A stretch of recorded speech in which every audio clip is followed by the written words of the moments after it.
Assalamualaikum warahmatullahi wabarakatuh. Perkenalkan, nama saya Sisti Nana Wahyuni dari kelas TI 3C. Di sini saya akan menjelaskan tentang data visualization. Tonton video sampai habis. Yang pertama, pengertian. Visualisasi data adalah proses menggunakan elemen visual seperti diagram, grafik, atau peta untuk mempresentasikan data. Visualisasi data menerjemahkan yang kompleks, bervolume tinggi, atau numerik menjadi presentasi visual yang lebih mudah diproses. Mengapa sih visualisasi data itu penting? Karena visualisasi data menciptakan riwayat yang memajukan intelijensi bisnis dan mendukung pengambilan keputusan yang didorong data serta perencanaan strategis.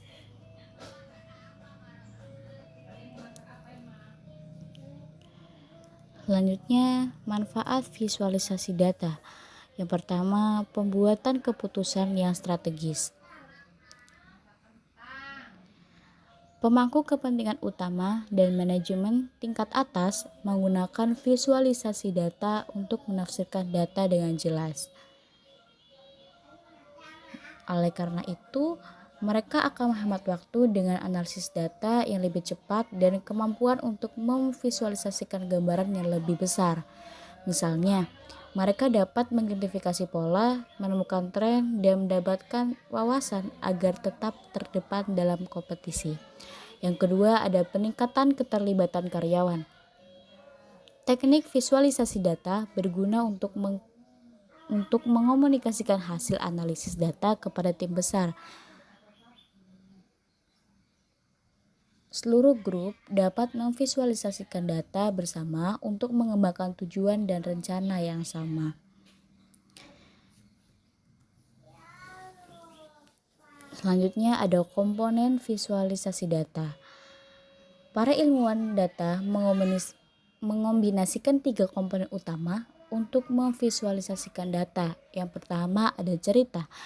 Cerita merepresentasikan tujuan di balik visualisasi data. Ilmuwan data berkomunikasi dengan beberapa pemangku kepentingan mengenai hal yang ingin mereka capai dengan menganalisis data. Yang kedua ada data. Analisis data mengidentifikasi set data yang akan membantu mereka dalam menarasikan cerita data tersebut. Mereka akan memodifikasi format data yang ada, membersihkan data, menghapus pencilan, dan menjalankan analisis lebih jauh. Dan yang terakhir ada visual. Para ilmuwan data kemudian memilih metode visualisasi yang paling sesuai untuk berbagi wawasan baru. Dan mereka akan membuat diagram dan grafik yang menyoroti poin data kunci dan menyederhanakan set data yang kompleks. Dan mereka memikirkan cara yang efisien untuk menyajikan data secara sistematis untuk kecerdasan bisnis.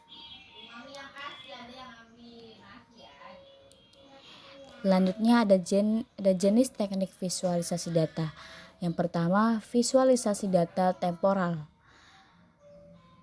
Ini digunakan untuk mempresentasikan objek satu dimensi linear seperti grafik garis, diagram garis, atau lini massa. Yang kedua ada visualisasi data hierarkis. Ini merujuk pada sekelompok atau seperangkat item yang memiliki hubungan yang sama dengan item induk. Dan yang ketiga ada visualisasi data jaringan. Berguna untuk merepresentasikan hubungan yang kompleks di antara berbagai jenis data yang saling terkait. Selanjutnya ada visualisasi data multidimensi. Visualisasi data multidimensi merepresentasikan 2 atau lebih variabel data dalam bentuk gambar 2D atau 3D tunggal. Selanjutnya ada visualisasi data geospasial. Ini menyajikan data yang berhubungan dengan lokasi dunia nyata seperti peta panas, peta densitas, atau kartogram. Selanjutnya ada praktik terbaik. Praktik terbaik visualisasi data akan meningkatkan kejelasan, kelengkapan, dan keakuratan pada laporan data. Yang pertama ada elemen desain. Menggunakan elemen desain kreatif dapat membuat visualisasi data kamu menjadi lebih menarik. Kamu dapat menggunakan warna, bayangan, dan bentuk untuk menambahkan detail pada visual. Yang kedua ada bukti yang kompresif. Menggunakan data bervolume besar dan analisis, kamu dapat meningkatkan keakuratan visualisasi data. Lebih banyak bukti akan meningkatkan kepercayaan dan membantu untuk menonjolkan pencilan. Dan yang ketiga, perbandingan yang relevan. Perbandingan memberikan konteks pada data dan memperkuat poin yang Anda buat. Perbandingan tersebut juga membuat data tersebut menjadi lebih dapat ditindaklanjuti.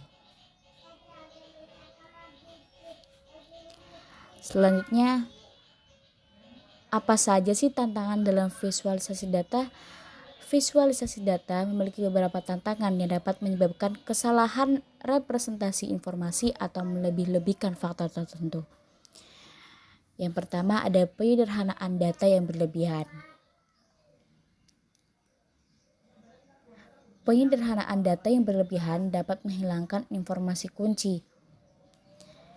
Dan yang kedua ada berlebihan. Kamu dapat memvisualisasikan data yang tidak terkait untuk membuat korelasi yang tidak ada. Terakhir ada prasangka manusia. Prasangka manusia memberikan dampak buruk pada visualisasi data.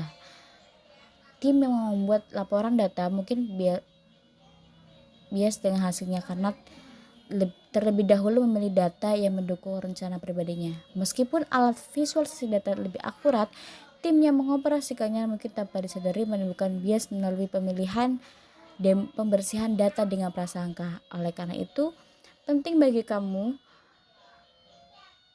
untuk menyertakan tim dan opini berbeda dan upaya visualisasi data.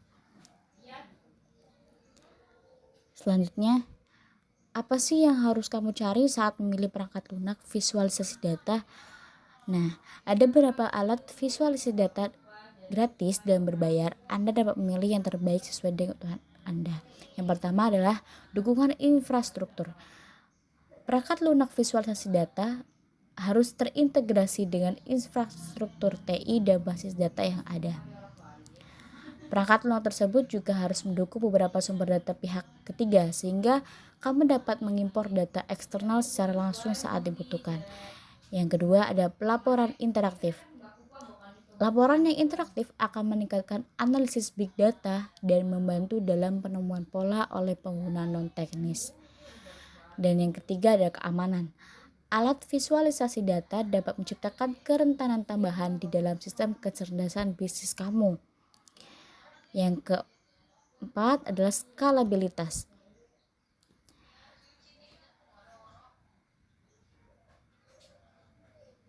Alat tersebut juga harus memiliki kemampuan machine learning atau ML dengan buatan AI untuk mengotomatiskan tugas visualisasi data dalam skala besar.